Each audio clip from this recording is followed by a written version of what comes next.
کسی وقت سورج واقعتاً مغرب سے طلوع ہوگا۔ اس حدیث میں موضع سخن ظاہر کرتا ہے کہ یہاں ہمارے نظام شمسی کے سورج کا ذکر ہو رہا ہے جو کسی وقت مغرب سے طلوع ہوگا، یہ آپ محاورہ نہ کسی مجازی سورج کا۔ یہ محاورے کا کلام ہے۔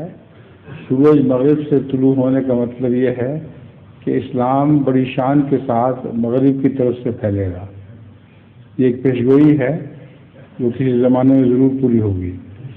جب مغربی قوموں کو خدا تعالیٰ اسلام قبول کرنے کی توفیق عطا فرمائے گا تو پھر اسلام بہت تیزی سے دنیا میں پھیل جائے گا۔ ٹھیک ہے، ٹھیک ہے، ٹھیک ہے، بس۔ دوسرا سوال، اور سوال؟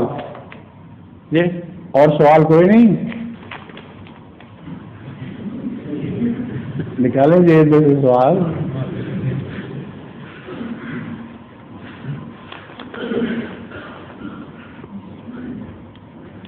آج تو بہت چھوٹی سی مجلس لگ رہی ہے۔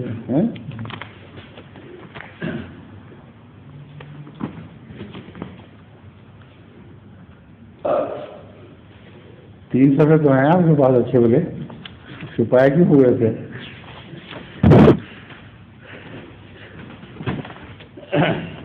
ظہور مہدی آخر